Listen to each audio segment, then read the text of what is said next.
Hare Krishna. Hare Krishna. Om Ajnanatimidandhasya Jnananjanashalakaya Chakshurunmilitam yena Tasmai Shri Gurave Namaha. Namam Vishnupadaya Krishna Preshthaya Bhutale Srimate Bhaktivedanta Swami Niti Namine. Namaste Saraswati Deve Gauravani Pracharine Nirvishesha Shunyavadi Paschatya Deshatarine Vancha kalpatarubhyascha kripa sindhubhya eva cha patitanam pavanebhyo vaishnavebhyo namo namah. Jai Shri Krishna Chaitanya Prabhu Nityananda Shri Advaita Gadadhar Shivashadi Gaura Bhakta Vrinda. Hare Krishna, Krishna Krishna, Hare Hare, Hare Rama, Rama Rama, Hare Hare.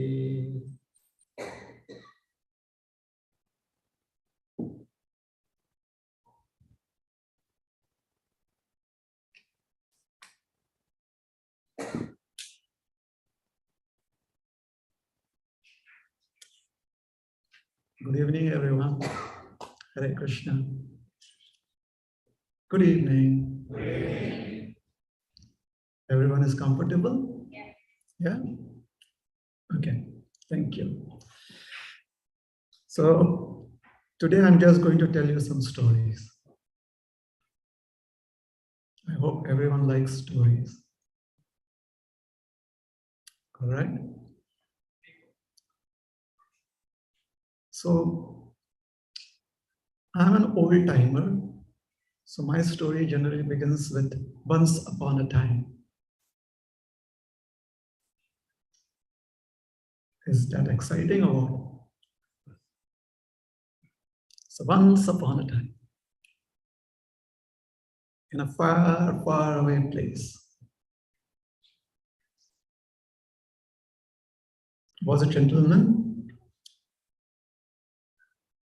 who wanted to explore. He had no idea what he wanted to explore, but he felt that my life has come to a point where I need to explore.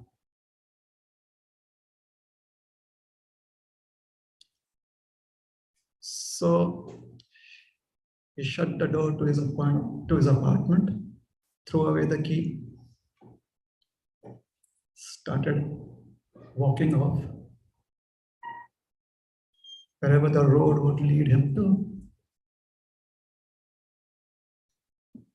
This monk did not have a Ferrari as of yet to sell. So he just walked off. And since the story is from the past, in those days, if you just keep walking down any road, and if it is a long, long road, then you walk into the wilderness. So once he hit the wilderness, he was excited.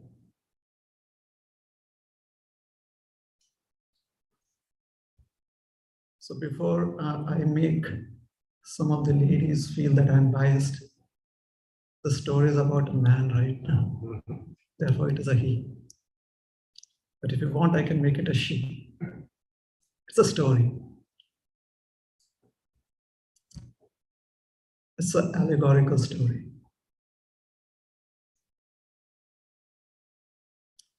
So the man goes into the wilderness.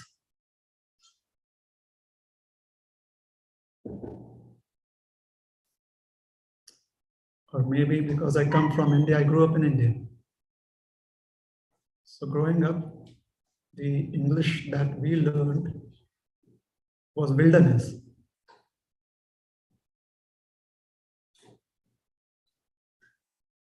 So it's unexplored territory, basically. So after some time, he finds himself really in the wild. He has no idea where is what. This was his choice. So he keeps walking on. Before he realizes it, and before he could, even he had no idea that he was already in a forest. He just found himself amongst a lot of trees. He found himself trying to chart out his own path.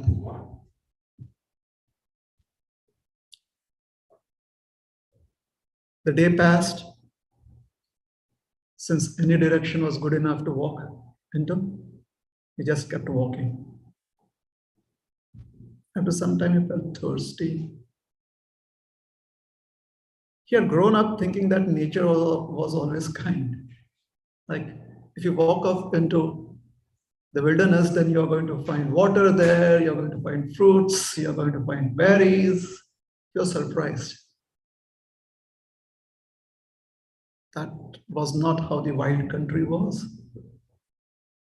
It was much different. So he was thirsty. He did feel the beginnings of hunger pangs. He had no other option but to keep going on.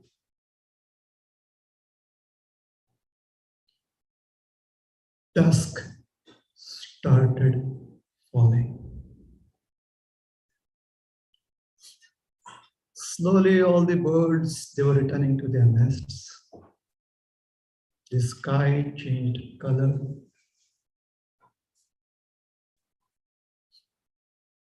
His eyes were no longer able to distinguish the various features of the countryside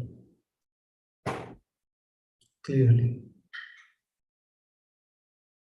So he stopped. Now he started wondering, what should he do? He looked around. For the first time, he noticed that his 360-degree view was just of trees, rocks, just a foliage.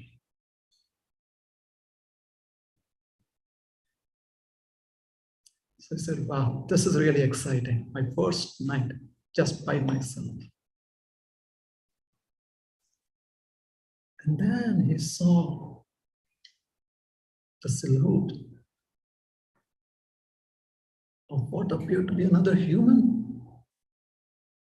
He's like, hey, hello.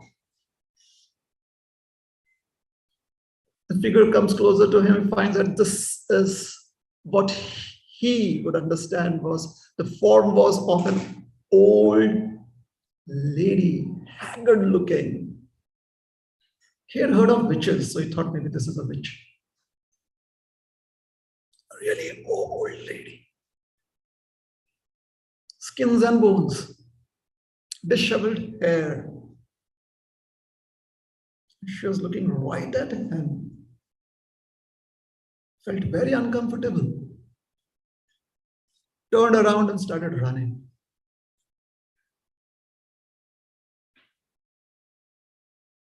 Help, help, help, help. Shouting out for help. He peeked over his shoulder as he was running away, and he saw that the lady was still right there.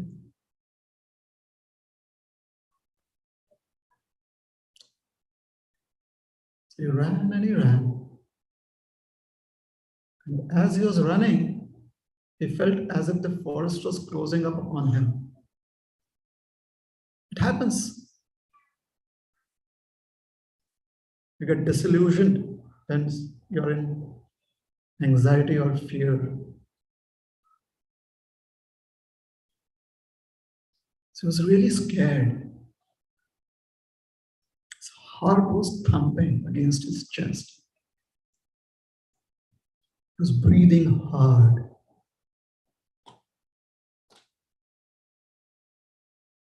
He could clearly hear the sounds of the wildlife around him because his senses were so much focused that he could receive all sounds now. The adrenaline was really rushing in his body.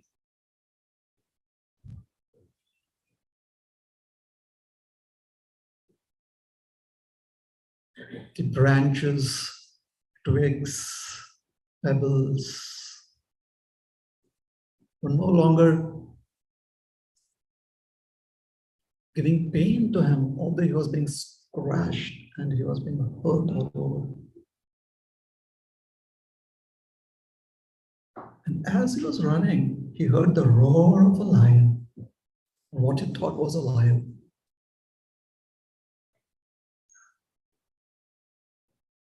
It is pin drop silence. Everyone is tuned in? Yeah? Okay.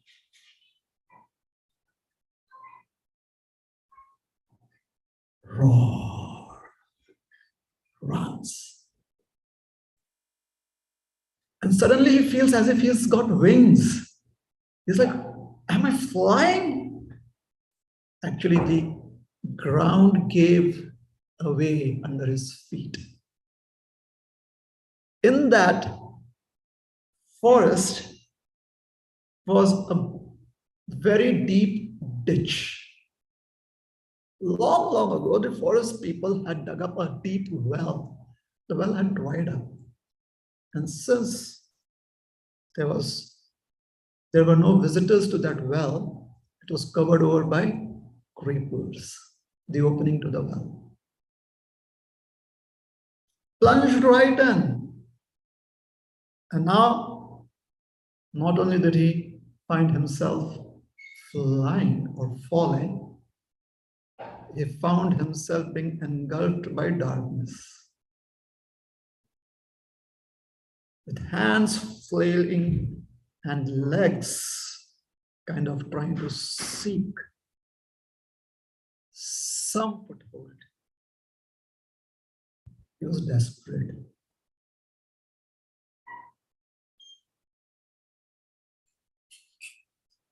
Suddenly his hands brushed across something and he immediately with his fingers tried to hold on.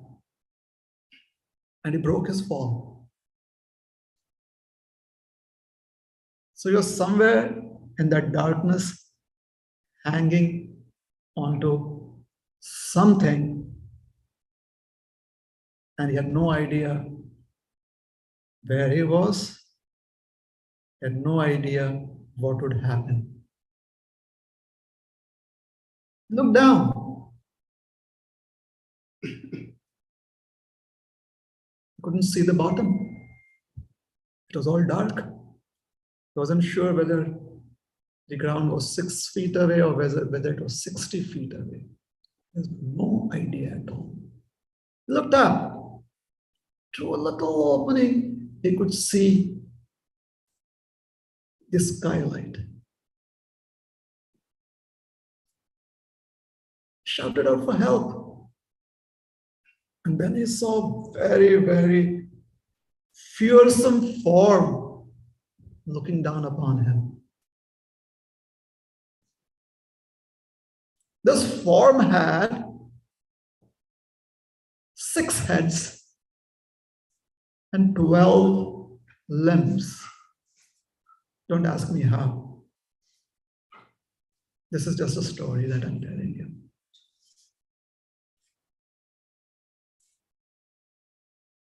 And this peculiar animal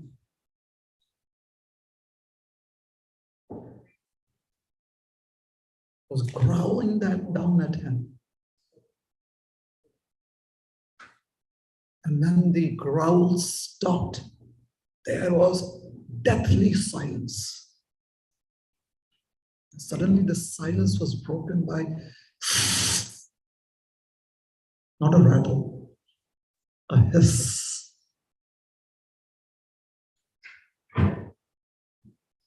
He realized there was a snake somewhere under his feet.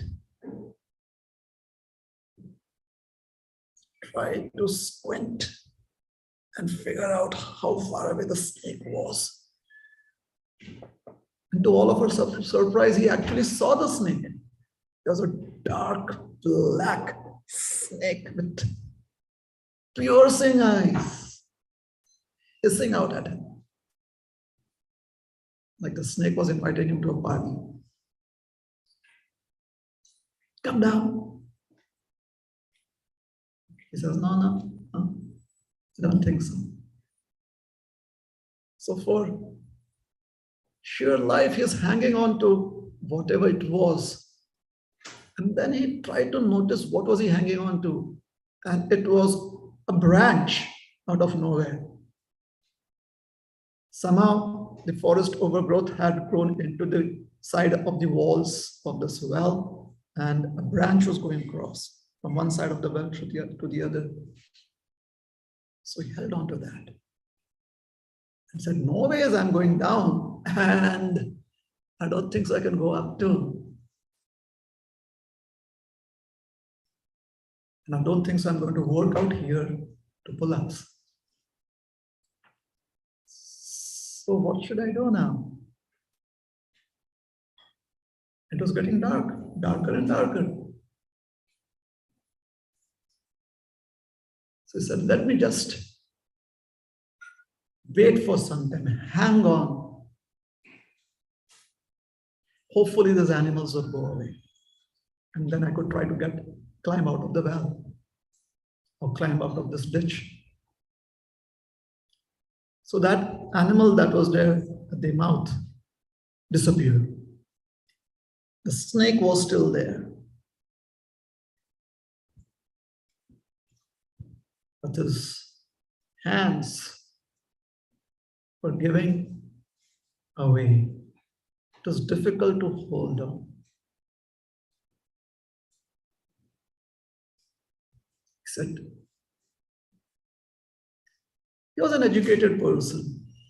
He had gone to school and college, educated person. So he said, right now, I think I should just believe in God. So he tried to make a deal with God. You save me and you have me for the rest of my life.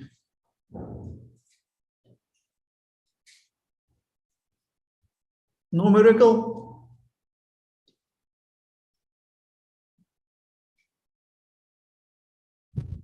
So after some time, when it was really quiet, he heard some sounds.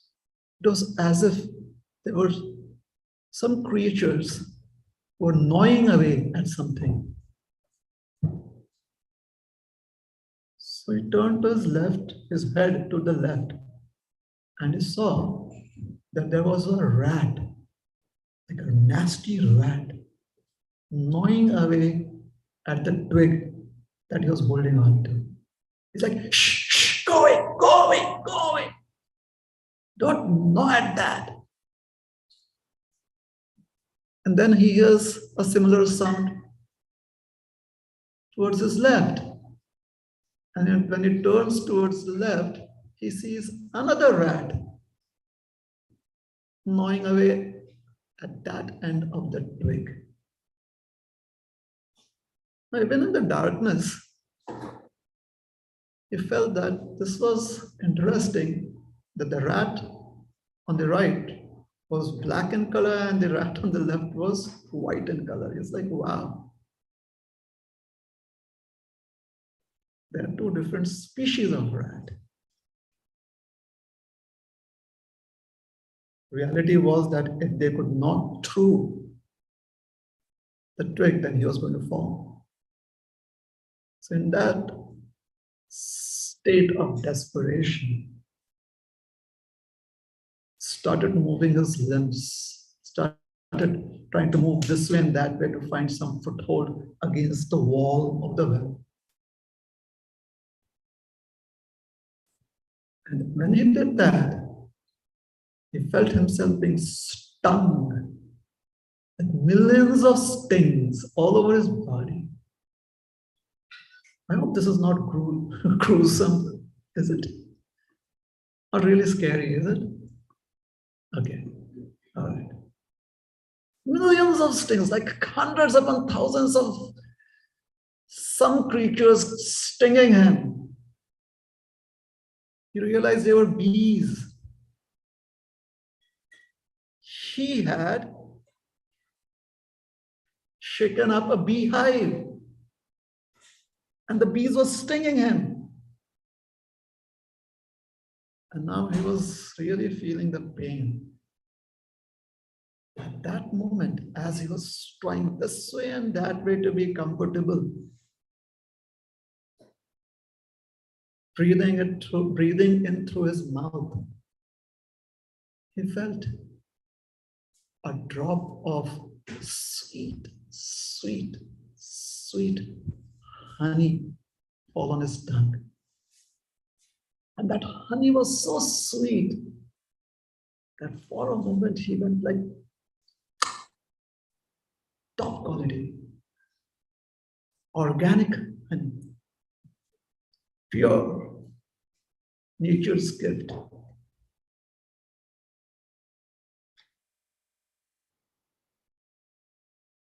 After some time, he felt that I'm not getting out of this. But this honey is like God sent. This is so nice. This is so tasty. And his life being so miserable at that point of time, the only thing that he could look forward to was when would the next drop of honey fall? And in great eagerness, he was waiting with open mouth, his tongue stuck out. Please, please, my dear Lord, let another drop of honey fall onto my tongue. That is the end of my story. As I said, this was an allegorical story. Where is the story from? Not me. I did not write this story.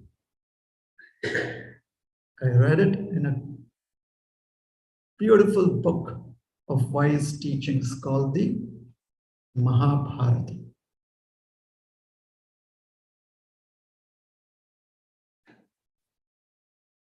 Some kind gentleman, a decent fellow, with good intentions, is the author of this book. If you haven't read the book, I would ask you to give it a try. The author's name is Vyasadeva.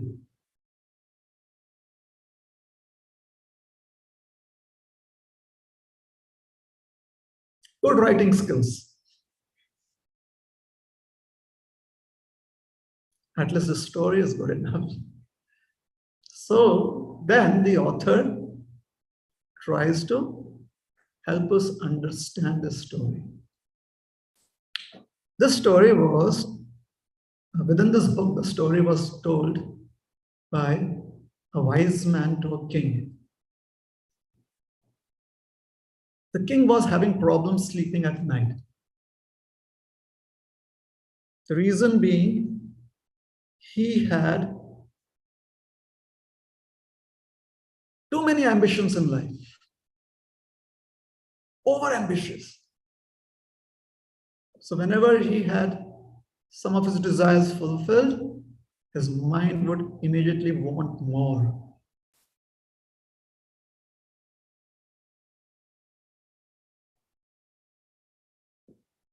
So after some time, he could not really sleep well at night. So he had a friend, a wise man. And anytime he couldn't sleep well at night, he would call upon his friend and asked him, could you please help me sleep? And the wise man would tell him a story. So after this story, whatever desire he had to sleep simply melted away. He's like, I'm wide awake. Tell me, what does this story mean? The wise man said, this story is about you. He said, about me? He says, yes. Why me? And the wise man says, well, actually, it is about me too. He says, the story is about me as well as you. Where is the similarity? I am the king. You are a friend of mine. How can both of us share the same story? This is not good for Facebook, social media. I need to have my own unique story. So it says, well, this is a story of every human. The thing is interested. The king says, I think a certain audience in Springboro would also be interested in hearing about this story. So what is the story about? It is about the human quest. Being born as humans, we are blessed to have this potential to seek and understand. Our search and our understanding as humans goes beyond individual needs. It goes beyond the physical, the mental, emotional needs. As humans, when we feel a little satisfied about our physical and metaphysical existence, then we ask for more. We ask questions. We seek answers. What is the purpose of existence? Or what is the purpose of relationships? What is the purpose of this creation? What is the purpose of my life? We ask. And it isn't necessary that all of us have to sell off a Ferrari. That isn't essential. We could, if that is what we desire, everyone is free to seek their own journey in life, and that is respected. However, it is not essential, because all we would need is to be aware of the simple things in life that we choose to overlook. Voluntarily or involuntarily, consciously or unconsciously, we chose to overlook.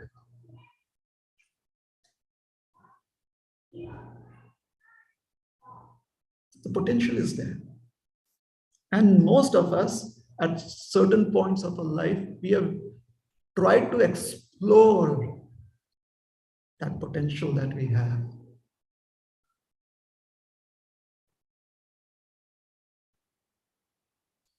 So the person who's in our story, who's educated, who's been through school, through college, has had a life with friends and a family.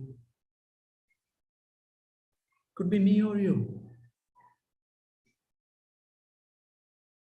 This particular day, the person wants to explore the wilderness. What is existence about? And when we try and do that, then we have to find the courage to be able to say no to the comfort zone that we have created around us. Like, let me go beyond my comfort zone. So when we go beyond the comfort zone, that is the forest, because we are not really sure what's going to happen there. We are not really sure how we are going to respond and what we are going to be reciprocated with. That's a forest. And in the forest, when it happened, in this quest, and this forest of life where we are trying to seek answers, most probably many of us would be meeting up with this old lady. The old lady who reminds us that, hey, every day as the sun rises and sun sets, you have moved closer to a particular destination. Now, I'm not speaking about the graveyard here. That would be like, I would want all of us to have an appetite after this. But every day we are moving closer towards old age. And old age,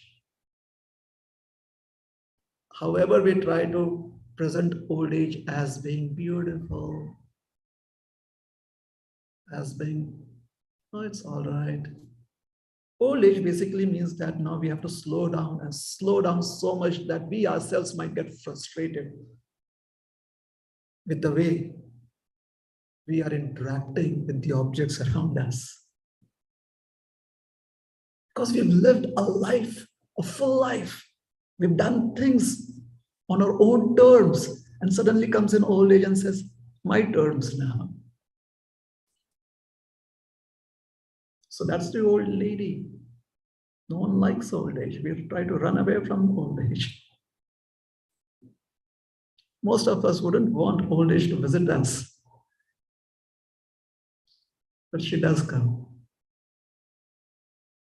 Why is old age referred to as she and not he? That would be an interesting question to seek answer for. Because we always refer to creation, at least the tradition that I come from, we refer to creation as being a mother. She's always feminine. We find the masculine energy to be a little less compassionate than the feminine energy. Somehow, maybe because the masculine energy cannot understand the process of birth as much as the feminine energy does. So that closeness to life is very subtly understood in the tradition that I come from. Maybe it is understood in every tradition. However, we always refer to anything that embraces us as she. So it's not that old age is wanting to hurt us. We realize she wants to embrace us. Therefore, we address her as she. At the same time, we do not want her to visit us. It's like sometimes we wouldn't want our parents to visit us. Like, give me my space. So sometimes we would want space from this wonderful lady called as old age. Motherly instincts she has.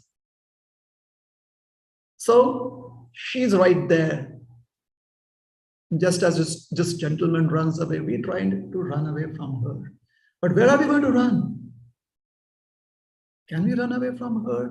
We can't. Trying to run away from her, we make mistakes in life, like falling into a ditch.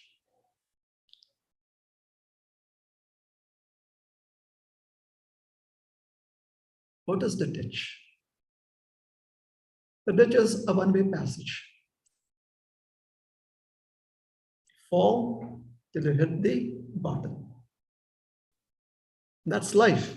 You take birth till you have to end your life.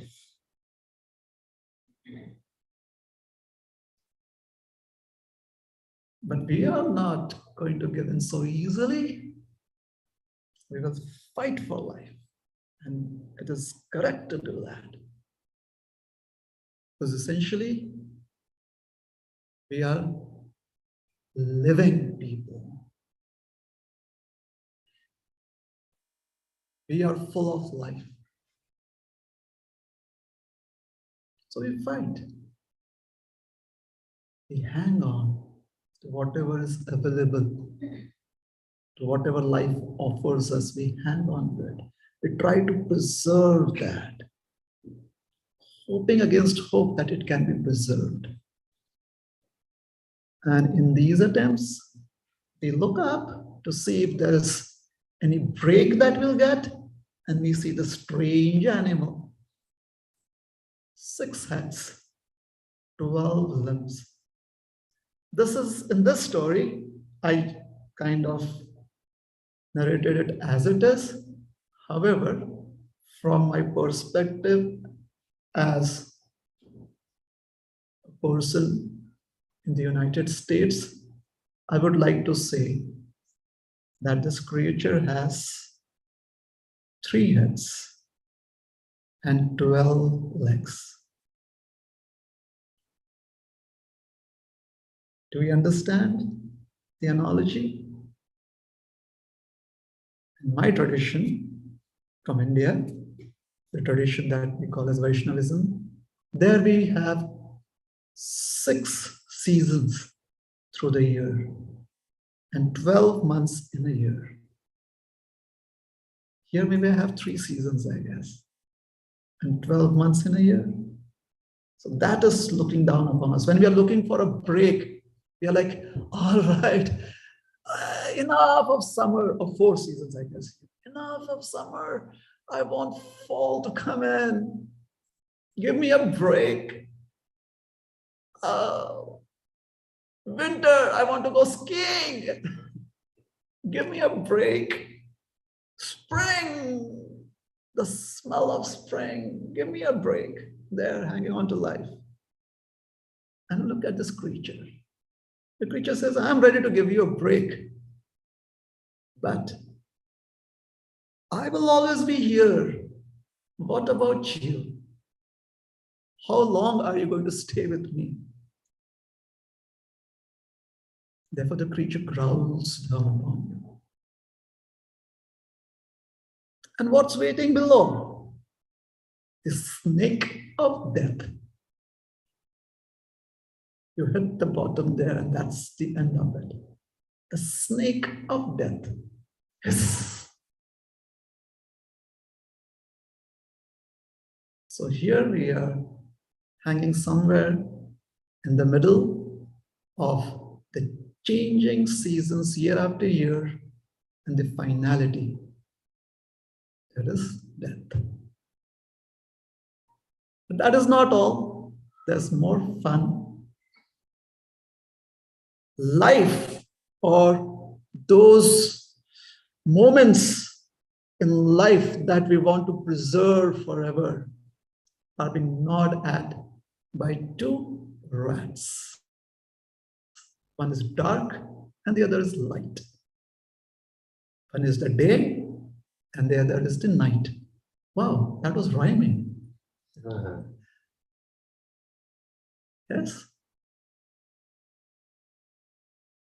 So days and nights, and slowly, they're like rats, you know. They take away our life force, slowly but surely.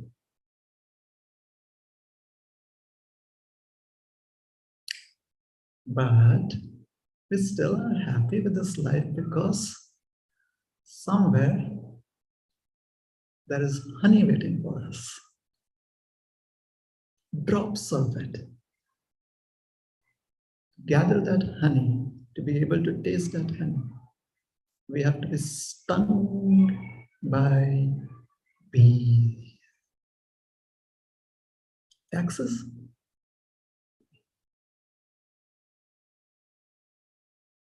Calamities. Ill health.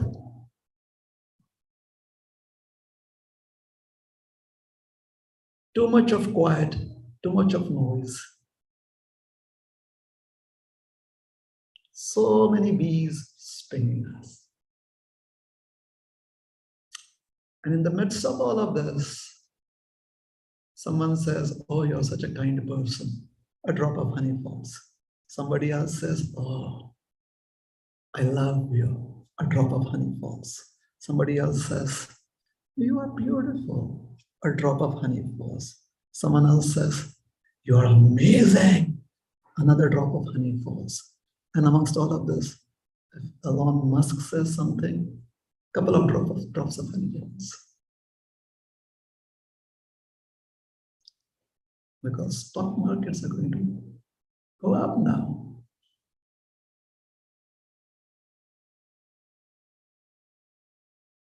And our only struggle is day after day, month after month, year after year, for that taste of a single drop of honey. The king said, wow, the story makes sense.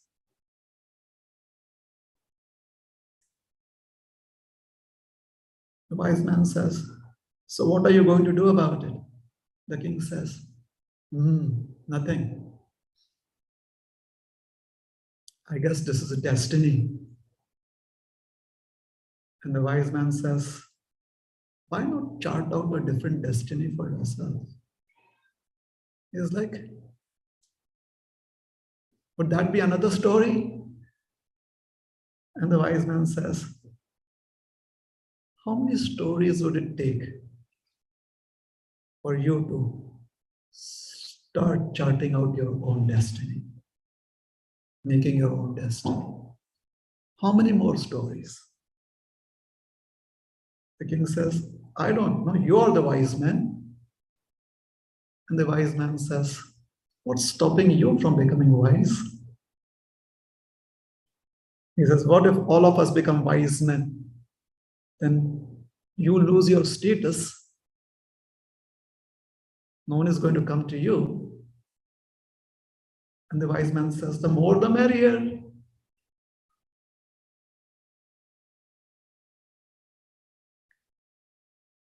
So this is life. It has its twists and turns. But as I said in the beginning of my presentation, there is that spark. There is that moment where each one of us as humans feel the need to seek answers. What do? We have to trust our instincts. And we have to follow our instincts. We have to be careful in doing that. We have to choose carefully. However, if we don't follow our instincts, who will? Would my neighbor follow my instincts? Those are my instincts. It is very precious. So I would request all of you to subscribe to my channel. Give me some likes. Sorry about that, but it's a request that please see if this story and what I said seems relevant in your lives. And if it does, you can send me some donation. That's a joke. If it does, then all I seek is your prayers. Thank you very much. Hare Krishna. Any questions or comments?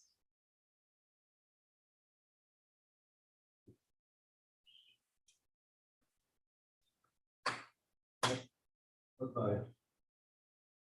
So you mentioned about charting our own destiny.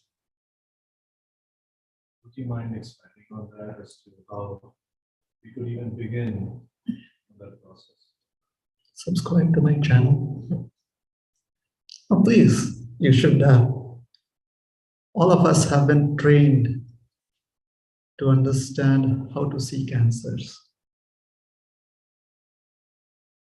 So please go ahead and seek answers, and you feel that I or what tradition I belong to could help you, then get in touch with us. We'll try to share what we have. You could all have fun. So, as I said, I come from the tradition of Vaishnavism, Vaishnava philosophy. Vaishnavism means that I have faith that there is an intelligent creator who's also very compassionate. And my faith also includes my acceptance that I am of a similar nature as a supreme being. And we have a symbiotic relationship, which we call as reciprocation of love. However, there is an entire theology of this understanding of reciprocation of love.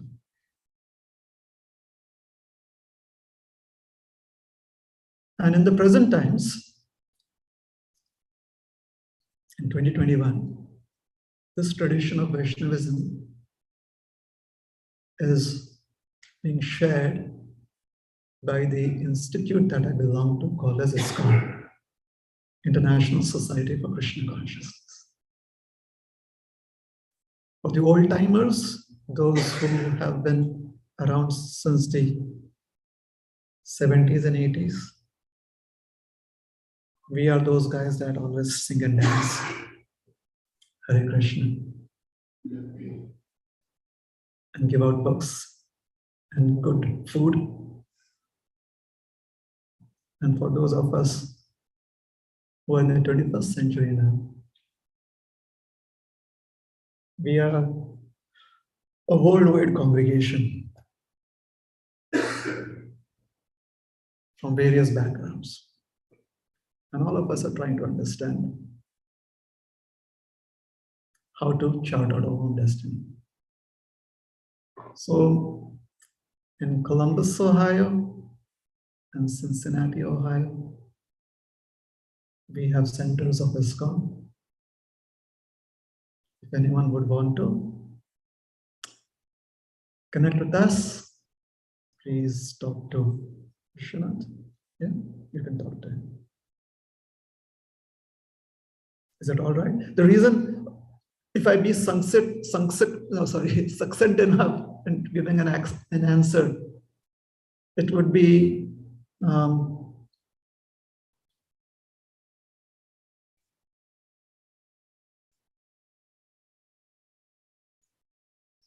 it would need more elaboration. And if I give an elaborate answer, then the way I speak, it could take a few days. So hence, there are some books, you can take books, you can refer to those books. There are some answers there, or it's a good read anyways. One of the books is the Bhagavad Gita as it is. You could refer to that. Is that all right? Yeah? For now? Okay. I don't want to monopolize. If anybody else has any questions, but I have a couple of follow-ups. Okay, I love monopoly too. But I think, yeah, you can go ahead. So, okay, so then following up on what you just mentioned, how do I even know that that is the answer? Whatever I hear is the right answer. Are there any preconditions for myself in order to even accept that answer, receive it? It's fair enough to wonder whether the answer is okay for me. One of the ways is to see if you feel safe and you feel motivated enough to accept the answer. If you feel safe, it's a good answer for you, at least for now. However, this Vaishnavism believes in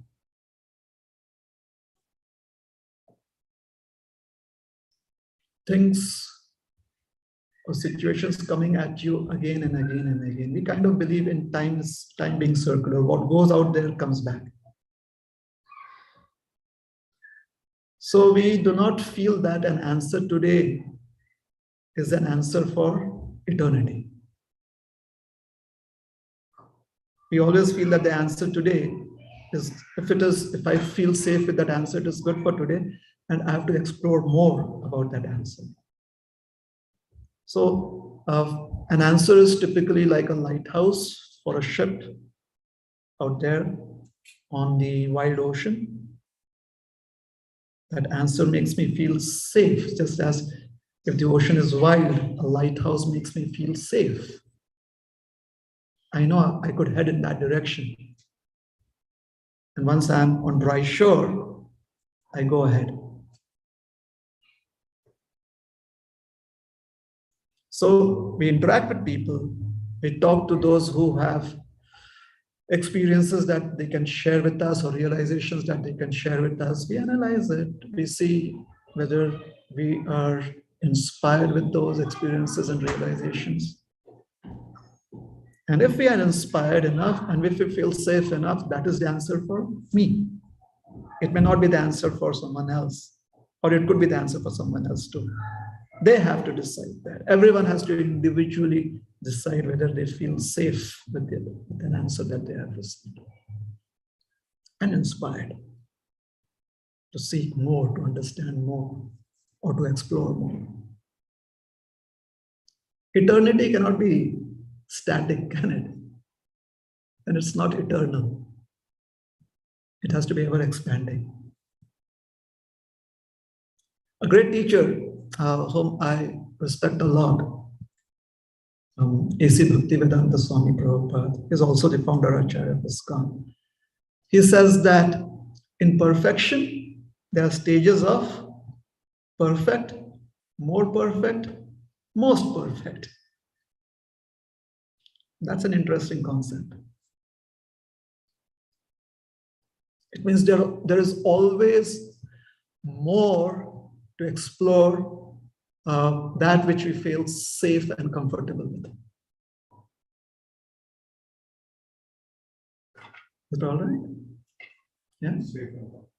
Safe and comfortable. Yeah, take away words. So, would you mind also talking about the preconditions, like for me to even accept that answer, receive it from? Yes. Would I have to be in a certain state of mind or consciousness? A best seeker is one who's open enough to one's own instincts. That is the best seeker. If we are open enough, but we trust somebody else's instincts, we may or may not be, getting an answer that we like or we are comfortable with. It doesn't mean that we reject others' instincts. So we can seek help, we can share, we can interact. Ultimately, we have to make our own choices. Again, this another statement comes to mind. This famous personality at one point of time, he said that everybody has to fly their own plane. You may have your teacher that teaches you how you should be flying the plane. Ultimately, you have to be at the controls. Is it all right? So we have to trust our instincts. For that, to be able to trust our instincts, which would also keep us safe, we have to use our intelligence. You cannot just trust our instincts like, yeah, I think if I jump off this building, which is like 100 floors high, I'm going to be safe without any safety gear. No, why do you feel you'd be safe if you jump off? My instincts. No, we have to use our intelligence too. Yeah? Okay. Is that all right? Anyone would like to add to that? Any other considerations?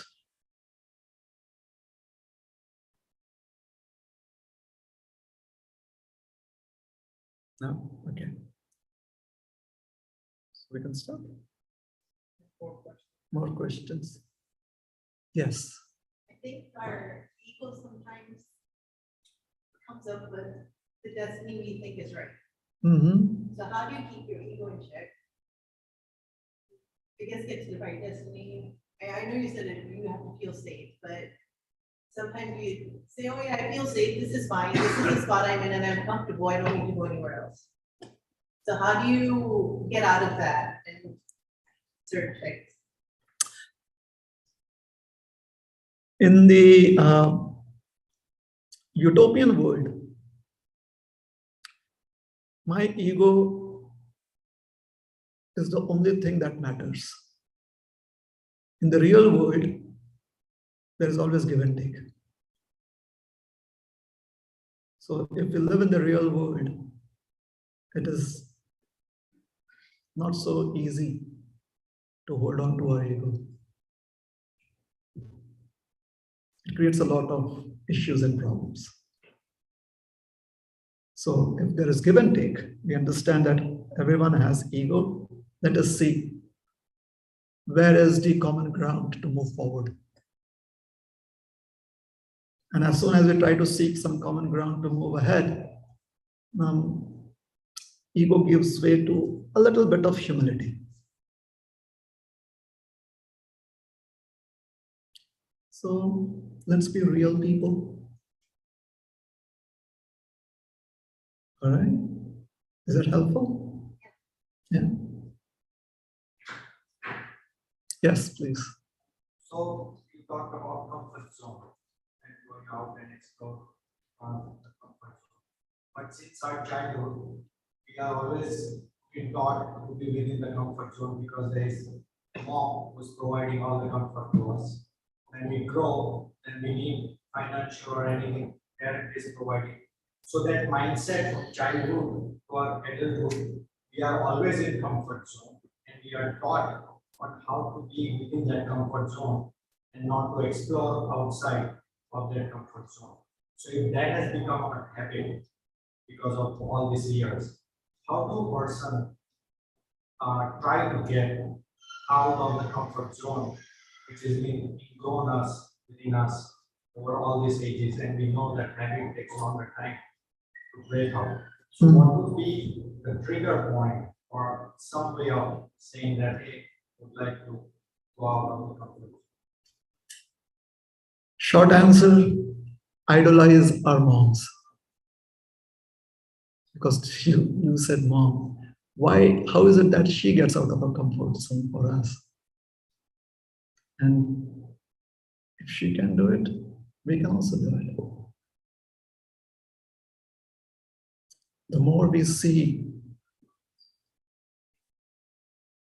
how people out of love sacrifice their life energies for our comfort, the easier it could be to appreciate that and give back in return. So let us choose our idols with this perspective in mind. Would that be helpful? Okay. Yes, please. Would you like to go first? Yeah, so kind of join in between of your story. Sorry for that, but when I was hearing, you're going to so much of detail. For a second, I really thought it was your story, and then you said it was not your story. No, it was my story. But I was just wondering, I think a couple of continuing that analogy or thinking about that, talk about old age, from the lady looking at us, and would the story be different if instead of running away from old age, we actually appreciate and accept it, and then what could we do differently? Like I said, she's trying to take us into her embrace. What should be our thought process to really kind of reciprocate, right, and embrace it? So that way the story would not even have gone towards the ditch and falling down into the ditch. So even if we go and fall down in the ditch again, like you said, every day is like day and night are flying away at the branch of the tree. What should be our state of consciousness while we are there? Like this particular story, where the person was, specifically thinking about those drops of honey, small pleasures, but the end is destined, like you said, and you cannot get out of the ditch as well. So what should be the person's consciousness basically while we are in this material world? So there are two things. Yeah, if you would have embraced old age, you would not have like that circumstance. Okay. But if you do meet that fate, still, how do we keep a balanced state of consciousness that while we are living in this world, we still are not affected by it? Okay. So the first inquiry is about the idea of embracing old age. I think on a lighter note, Hollywood would be interested in that story. Or Elon Musk as well. I'm not sure about him, but Hollywood definitely would be interested because they know that this story would be lapped up by people. Because people are hopelessly romantic at heart. I'm sorry when I say hopelessly. The reason I say hopelessly is because they're romantic and they somehow overlook the fact that to be romantic, you have to properly use your time. They feel that being romantic, everything is going to work. Everything will fall into place. Look around. That's not how the world works. I mean, the trees don't grow because they're having a romantic moment. The clouds, the rains, the sun, the air, all of these various physical factors are not functioning because they're having some romantic idea. It's science, isn't it? So that's on a lighter note. However, philosophically, what would it mean when we say that we want to embrace old age? What would that mean? Does it mean that we accept being fatalistic? Like, yeah, that's my destiny. No one can avoid it. Everyone has to just accept it. And what kind of a seeker are we? Where is the courage? Why do we have this intelligence then? If we simply analyze and then finally just accept that, yeah, just embrace it. What does it mean, embrace? Do you think we really are ready for old age? I'm not just speaking in terms of the number of years, like, yeah, 80-year-old or something like that. This body, the metabolic function of this body goes on deteriorating. If you eat just 1 ounce, let's say half an ounce of extra carbs, the body takes like ages to digest that. So what are we going to do if this is how the body is going to respond? Are we going to find some elixir that is going to rejuvenate this body? No.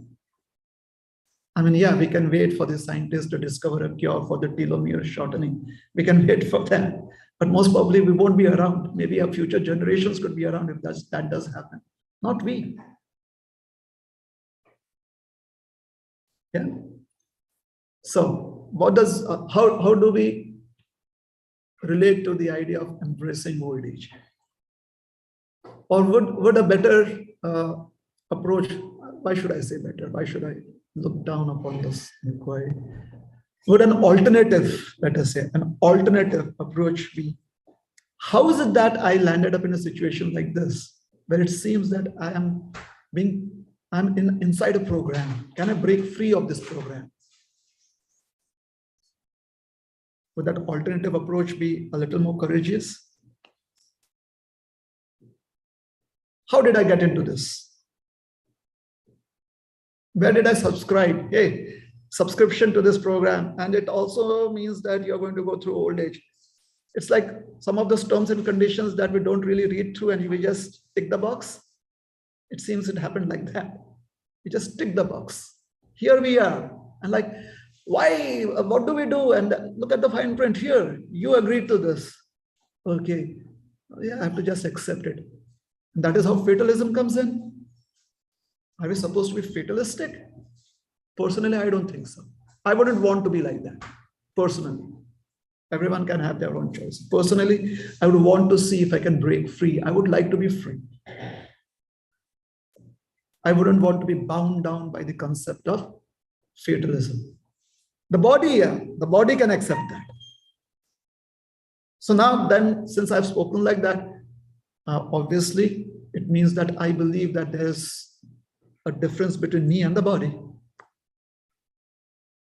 And that would be the precursor to an answer to your second question. What do we do about it? Seek answers to how did I land up in a situation like this?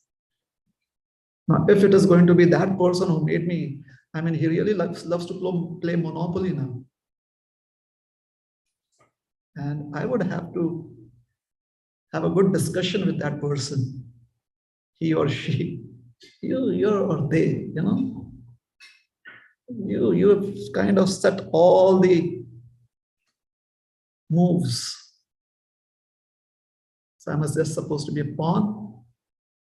Because if the idea is that there's a symbiotic relationship, I offer something, you take, you offer something, I take. And it's supposed to be a reciprocation of love.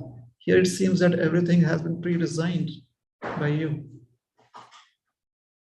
So where is the dynamism here? Where is there to explore more here? So I would like to seek answers for that. Would you? Yeah? That is living philosophy, isn't it? It's not just philosophy put down by somebody in the books at one point of time. It's living philosophy.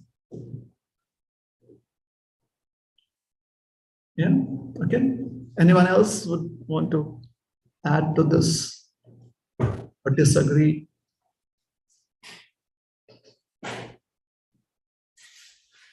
No?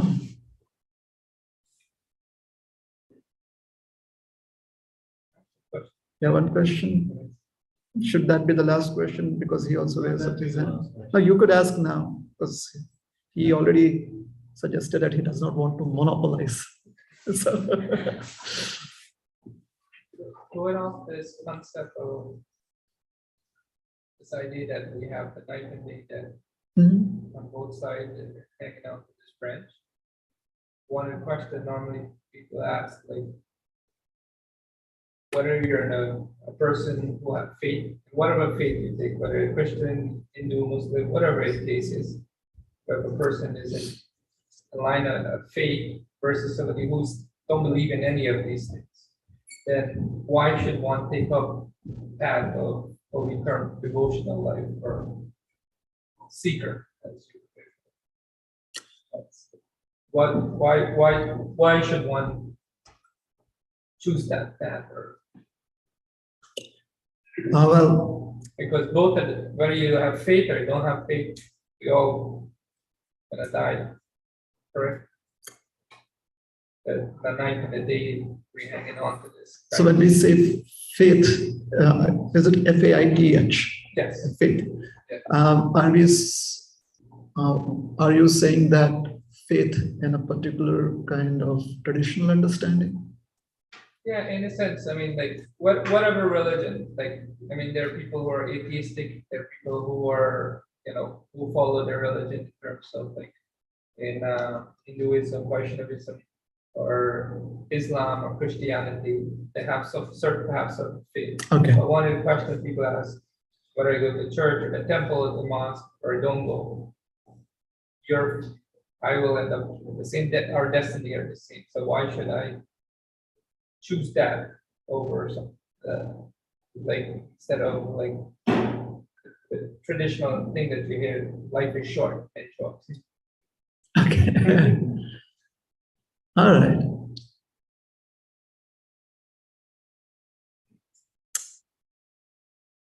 Personally, for me, religion is that which helps me get answers to my inquiries. I took up to this particular tradition, Vaishnavism, and became a member of ISKCON, because in my life, I found that a lot of answers that I was seeking for, I did receive them here. I'm sure there could be other institutions where I could have gotten answers to. I'm sure in the sense, I believe that could be true. So this is how I came here. That is how I'm feeling that since I received answers, maybe I should use my time also to explore more and share. I'm here. Would I want everyone to be following this institute? It's up to them. It's up to every individual. Whether we accept a particular institutionalized or traditional approach to getting answers to this question, or we want to do it using our developed intelligence, or a combination of both, those are all individual choices, I feel. I took it up because at that point of time, at a certain point of time, and even now, when I seek answers or when I want to explore more, I find a lot of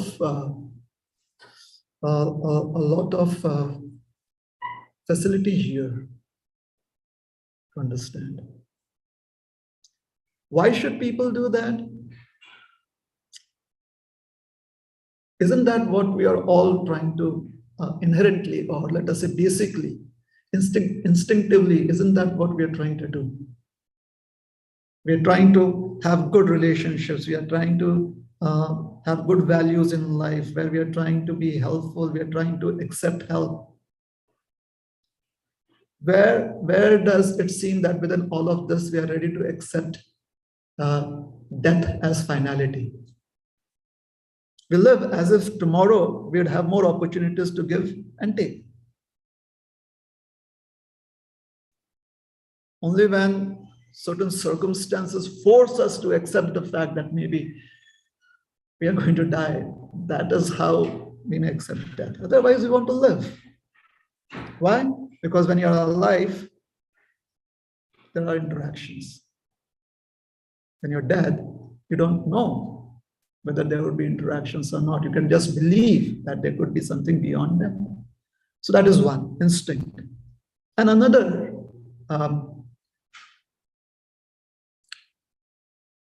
inquiry that I always had, which kind of made me open up to the idea that there is life beyond, is why would I accept that being born in a particular family, in a particular country, in a particular tract of land, be the beginning of my life? How does that even seem rational? Should I just accept biology like, yeah, that is the product of some interaction of chemicals? Or should I accept that that is the via media through which this happened? So if it is just by that, then where is the rationale behind it? And if it is the via media, then I would like to ask, then where am I transiting from? Where am I coming from? So then, because those questions are there, I seek answers for that. So any institution or any place which is beyond any institution that can give rational answers is helpful. Is that okay? All right. One final question. If gentleman here has a question, if there's anyone else, so one last question. Or would anyone have a question? Anyone else? One last question. Actually, by answering this question and his, where I was going with this, what are some of those fundamental questions that we can and should probably ask, right? And so you started on the journey of at least some of those questions. Mm-hmm. For our origin, for example, or so on. And I was just wondering whether, when we say that, hey, go look for answers, seek answers. So is there a guideline regarding what are intelligent questions we seek answers for versus like, hey, where can I find more honey, or less bees, that kind of a thing. And that itself is a question, right? And so how would you go about answering that, or giving us some guidance about how to ask intelligent questions? Oh, personally, I trust everyone is intelligent enough. That's my personal opinion. And it's not just my opinion. I've seen people, I feel people are really intelligent. Even if they're asking about honey, they do it in a very intelligent way. So I trust them. I'm just, if I feel that I could be the vessel, I could be the medium, and I just want to be available to be that medium for somebody to, like the ATM machine for somebody to put in their card and get their currency. So I'm open for that, 24 hours. And I guess a lot of you must be open to that too. It's just, I'm not someone special. Yeah, so I trust that people use their intelligence and they use it in a very definitive and with very good intent. Trust that. Doesn't mean that I'm blind. Just because I trust people doesn't mean that I'm just like, I love everyone. No, I try to keep myself safe too. I trust people are intelligent. At the same time, I see to it that I am safe. If I feel that I'm unsafe, I trust their intelligence and stay away from them. I have to be safe too. Okay. All right. So we'll stop here. Thank you very much. Hare Krishna. Good night. Let's chant Hari Bol 3 times, Prabhu. Hari Bol, Hari Bol, Hari Bol, Hari Bol.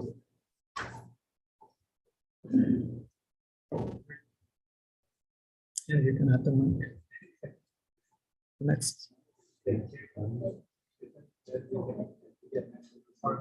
Narhari and Hari.